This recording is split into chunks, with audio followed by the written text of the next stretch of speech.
I was born in Montreal, Quebec, where music was the only thing we really had around the house. We were always poor, and all we had in the house was a record machine. The song Layla by Eric Clapton was the first musical memory I ever remember, really.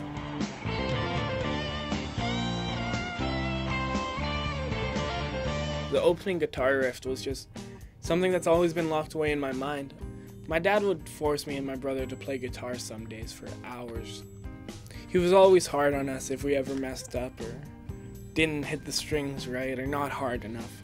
Remember, we were like 4 years old at the time.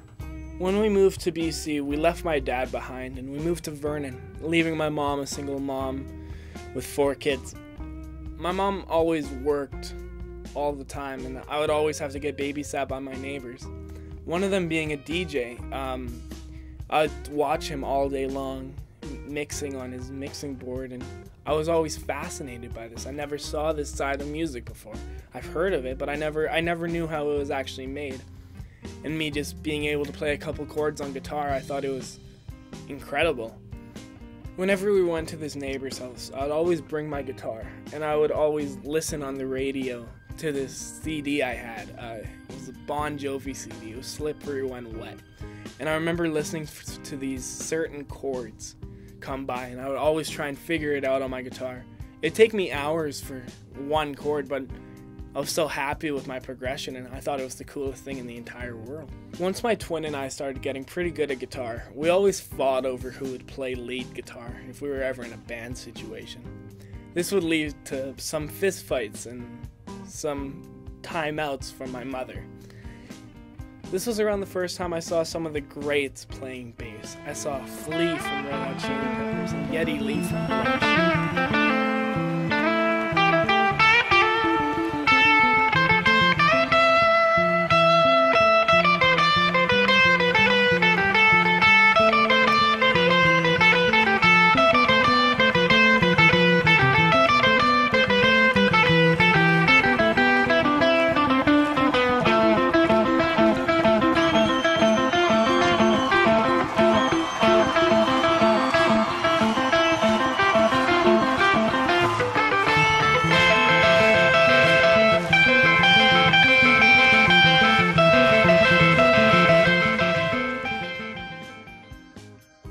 And I saw they were able to make this bass something more than just the backbone of the band. They were able to make it into a melody, sometimes complementing the guitar and the drums, if not just taking its own lead role on itself, which I never thought was a possibility. I always looked at it as a 4-string oversized ukulele, per se. We could never afford a bass when I was growing up, so I turned my guitar into one. The guitar my dad left for me and my brother.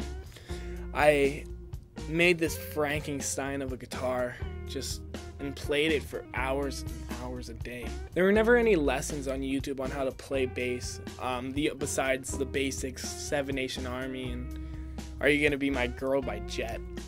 So I would again have to learn with my ear. This time not being chords, just single notes, which made it a little bit easier. Made it also a lot more fun, being able to pick it up a lot quicker than it was on guitar. I learned everything I could get my hands on, from jazz to funk to blues to rock to even country at times. Just learning more and more about music itself rather than just, say, one person in one band. The first time I ever heard a funk slap bass line, I was in grade 7. It was the song Can't Stop by Red Hot Chili Peppers, and I fell in love with this popping, thumping technique. I would watch videos on his right hand for hours, just trying to figure out how he was making these noises, just hitting his guitar what I thought was very aggressively at the time. In grade 8, I joined the high school jazz band, and this is when I kind of branched out and played a couple more instruments I never thought I'd be able to get the opportunity to learn. I picked up some drumsticks, and I was playing jazz drums for a year when we didn't have anyone to step in and play. It was something that I picked up really quickly. I feel like it was just the constant rhythm I could keep playing bass. but it was a huge strong suit in my music for sure, I'd say. I taught myself how to play slap bass after listening to the Red Hot Chili Peppers constantly for a couple of years. I remember the song Higher Ground that they covered by Stevie Wonder. That was just this crazy fast funk slap riff that I fell in love with. And I tried learning this just starting out to slap. And it was way too fast, and I thought I'd never be able to play this song. Over the years, I kept with my funk-based style, even though I branched out into more athletic sports like snowboarding, which I competed for a little bit, until I had a pretty bad accident that kind of threw me out of the remaining of the season and left me on bed rest for a couple days. This gave me time to kind of research more about music itself and the history on music. I remember looking at a bunch of different documentaries on different bands like Led Zeppelin and Pink Floyd and anything I could really get my hands on, even different genres like rap. I was trying to learn everything, like the music business per se, instead of just the playing aspect of it. When I was in grade 10, I wasn't really slowing down, wanting to learn more about music. I finally learned this crazy riff, Higher Ground.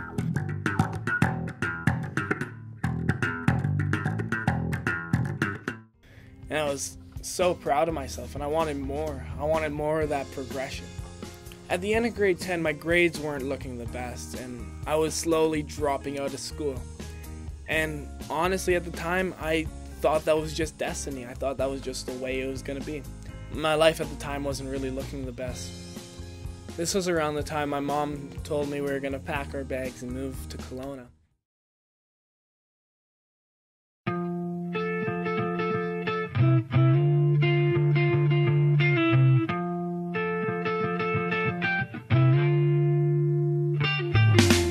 When I moved to Kelowna, I didn't really want to meet anyone new. As much as my life wasn't really the best in Vernon, I was still a solid foundation of a life. I wasn't confused with where I was going. Kind of had the set friends that I had, the set relationship I had, and I thought that was just going to be my life forever. And it was a lot less scary than not knowing what I wanted to do, so I just kind of kept with that. That didn't last very long when I moved here. I met some of the most influential people in my entire life. People who helped me through the hardest times I was going through at the time. I just went through a pretty hard breakup, and my dad relapsed after 2.5 years of being sober. And it was hard to think it wasn't really my fault. My grade 12 year was probably the best year I had school-wise. I was getting pretty good grades and I was showing up every day. I was also getting involved with a bunch of different career programs with the YMCA, all of which I didn't really know what career I wanted to do. I almost just picked a job out of a hat and just went with it just so I was able to not stress over what I wanted to do after high school. And honestly, it worked. I wasn't really stressing my grade 12 year until after I graduated. Music and audio was still heavily involved with my life. I was playing at church every other Sunday, and I was helping out with the live sound they had there too, helping out with the rigging and behind the board even. And I still loved it. I still loved every aspect of it. I loved learning about it. Everyone around me always called me crazy whenever I went into music shops playing around on bass, or even in my church. Everyone thought I was nuts if I didn't even try and pursue this. And honestly, they were right. I was working at SW at the time, and I remember a lot of my coworkers were in the audio program here at Cato. But hearing about their passion and their drive for this audio, it felt like I was talking to myself. I knew I wanted to be at this school, I just thought it was a little bit too far out of reach. Flash forward to right now. I've been accepted to the audio engineering program here at Cato, and I'll be starting in October, and I've never been more excited about my future. This passion I've had as a child, just being able to have it as an adult and being able to say I'm going to school for it is something I never thought I'd ever be able to say. I've never been more excited to see where my life takes me, and if you have a dream and a passion, you shouldn't let anyone get in your way. You shouldn't let anything get in your way. I've been at this for 18 years of my life, and it feels like I picked up a guitar just yesterday. And I don't see that slowing down anytime soon. Just being able to say I get the opportunity to do this and learn more about it and just kind of branch out a little bit into different kinds of sound is just astonishing for me. It's something I never thought I'd ever be able to experience.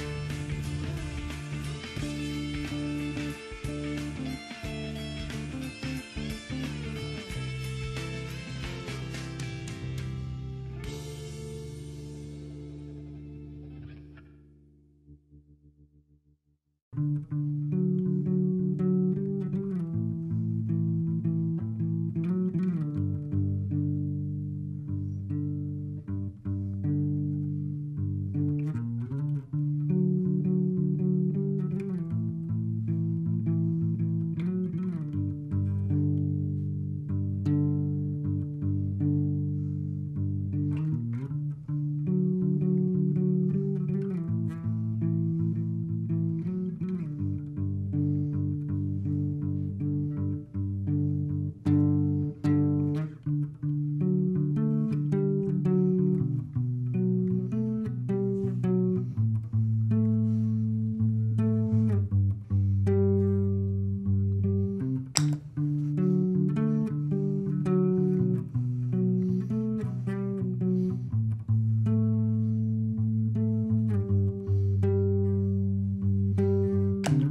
you.